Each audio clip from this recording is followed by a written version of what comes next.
Hey everybody, we are so excited to have Emmy right here on the line with us and her parents. How are you guys doing? How was the rest of your summer and fall? We're good.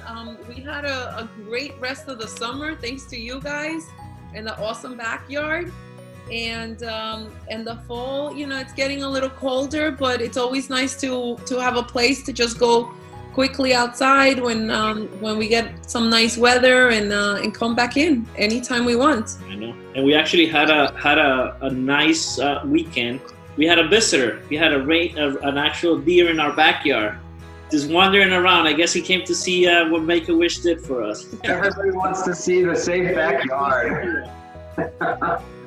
So share with everybody watching right now a little bit more about Emmy and what she courageously faces every single day. So, well, I'm not sure if I told you her whole story. Actually, her birthday's next week. She's gonna be 5. I can't believe she's gonna be 5. I had a rough pregnancy with her. We didn't think she was gonna make it. She decided to make her grand entrance on Black Friday 5 years ago, and because she was so premature, you know, she came with a lot of health issues, a lot of which the doctors said, you know, oh, you know, by the time she's 1, it's gonna get better. By the time she's 2, it'll get better because of prematurity. And you know, here we are 5 years later, still dealing with a lot of stuff. Mostly, you know, her lungs, because they didn't really get a chance to develop well. They were always, you know, giving us, you know, just getting a little sickness is not just a little sickness for her. It's always something major. Just last year, we were supposed to go down to Florida to see Lewis's parents, and she had pneumonia, and of course it's not just pneumonia, it's like borderline being in the hospital, you know, getting her all her, you know, everything to try to keep her home without having to go to the hospital. Yeah, I mean, she's been okay. We've been doing a lot of she's doing a lot of she's doing better with her feeding. Remember, she was there during the summer. That was her second intensive feeding therapy. Yeah. And she's starting to eat a little bit more by mouth. She likes chicken nuggets. She likes hot dogs. And she'll even pick up a French fry here and there and like feed it to herself, which is huge, considering that, you know, because of her lungs and because she has a lot of reflux, she's never really eaten by mouth, and she's never really liked it. So having her actually pick up a fry and feed it to herself is a huge deal for us. That's incredible. And so not only eating, but eating the things a 5-year-old should be eating, right? Yes, absolutely. Do you have any highlights or any special moments that have taken place since we saw you last, since the big reveal day? We'd just love to hear about some of the things she's been able to do out there. Well, to start, I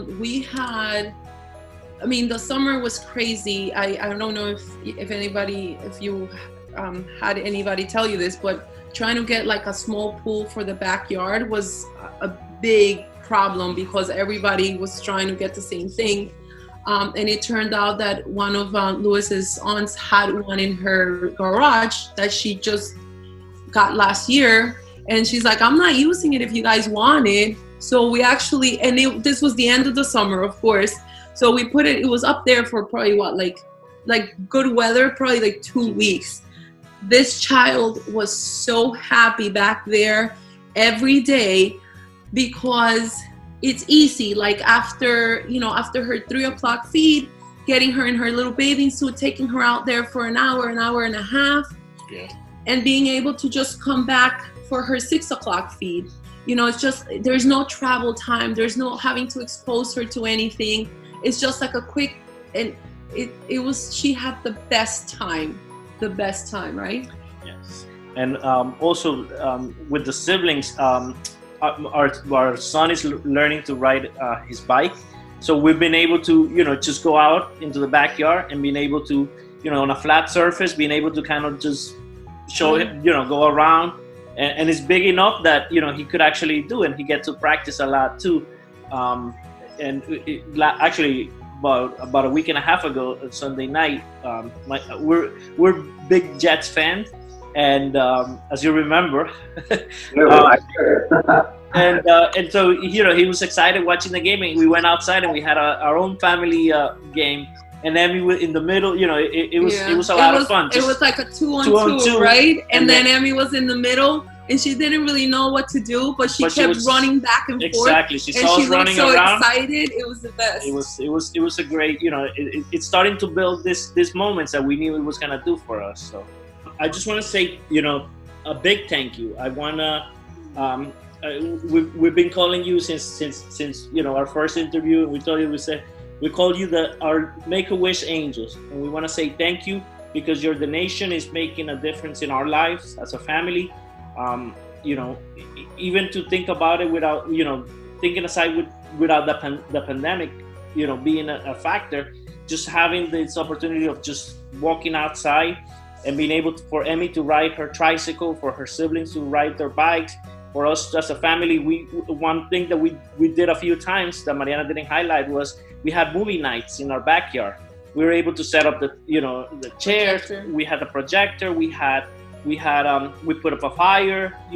So it's given us an opportunity as a family to really bond and spend time together and in a safe environment above all, because that's one of the things that it was. This whole project was done with care, professionalism, and above all, safety. So I thank you and I appreciate all the donations. And no more than, I can't say an angel is somebody who comes and serves the other. Thank you for that.